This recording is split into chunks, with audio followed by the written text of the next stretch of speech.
Is there anything that you love so much in your life that if your significant other made fun of you for it or didn't respect it, you would break up with them? It's Y101, Adam and Allison. This will all make more sense after you hear this clip of a woman talking about breaking up with her husband because of something that happened at the Super Bowl. I'm divorcing my husband because he booed Taylor Swift at the Super Bowl. There it is. Okay. He had the audacity to boo Taylor Swift, so she has decided that she no longer wants to be with this man. And I still don't think he believes me, to be honest, but he might want to start because I just filed my paperwork at the courthouse and you can see right here the date of separation is this year's Super Bowl.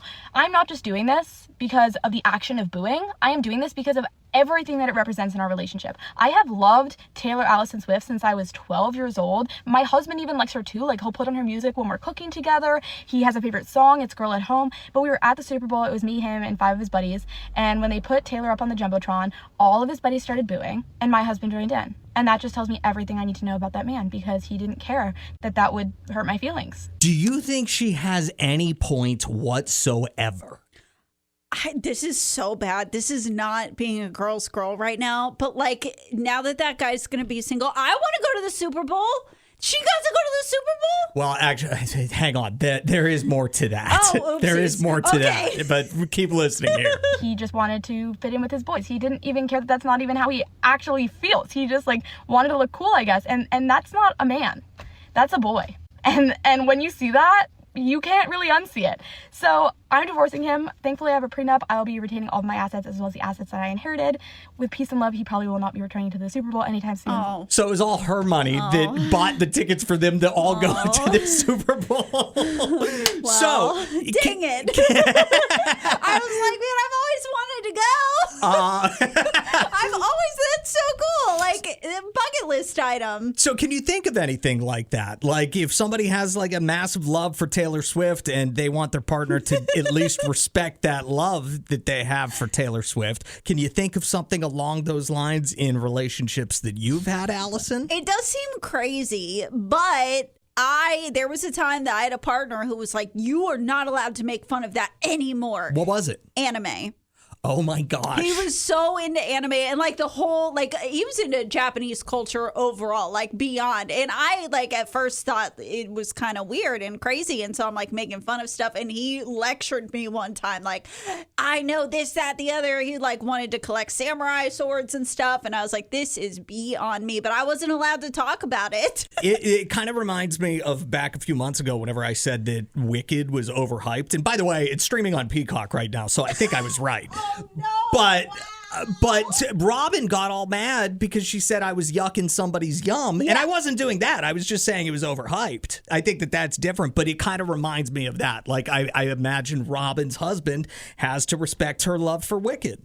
Don't yuck the yum. Yeah, don't yuck the yum. So what is your yum that somebody else can't yuck? There was just a story of a girl filing for divorce from her husband because he booed Taylor Swift at the Super Bowl. She could not handle him disrespecting not only Queen Taylor, but it was also a disrespectful thing because he knows how much she loves Taylor Swift. That is just beyond my comprehension. But it kind of reminds me of my theory about why couples should not go see romantic movies together. Like men and women should not go to romance movies together because it guaranteed the guy is not going to like the romance movie as much as the girl does. And whenever they go to talk about it after the movie's over, it's going to lead to an argument, which I've had experience with that. I watched that dumb movie Safe Haven with a girl. Like this is like 10 years ago. And she asked me how I felt about the movie afterwards. And all I said was it was okay. It was okay, like, but not even with any kind of attitude or anything. Yeah. And then it led to a big argument because she was like, no, that was the best movie ever. And it's like, no, it's actually really stupid. Like, now I want to fight about how bad this movie was. I was going to be respectful and be like, it was okay. It was fine. It was a fine way to spend 2.5 hours. But now we're going to argue about this movie sucking. I promise you that's not most women. Like, your experience is not how it would be for most. Most women would be like, that was cute that you went to go see that movie that I really wanted to see with me. No, she should have gone by herself or gone with one of her girlfriends or whatever. 601-995-1017. Is there anything like that, though, that you demand respect from your significant other on? I was was really trying to think because I kind of like whenever I'm dating someone and they yuck my yum, if you will. Like if they want to talk smack about the reality TV shows that I watch, I kind of like that because at least you're getting involved. But I did figure out something. Okay. If they have any opinions on how I look, whether it's like, oh, I liked your hair better brown. Too bad I like it blonde. Oh, I wish you would take out your nose ring. Too bad it's not going anywhere. Oh, your clothes are too flashy. You're drawing too much attention. That's your problem. Wow. Okay. So so your fashion choices have to be your choices alone. Yeah, like I don't really care what you think. I'm dressing for me. I'm doing my hair makeup for me. It's not for you. I'm going to say for me to want to date somebody, she's going to have to understand that from September to around February, Sundays are for football. Sundays are for the boys. And you can't nag me. I don't need comments every single Sunday. Like, are you just going to sit on the couch and watch football all day?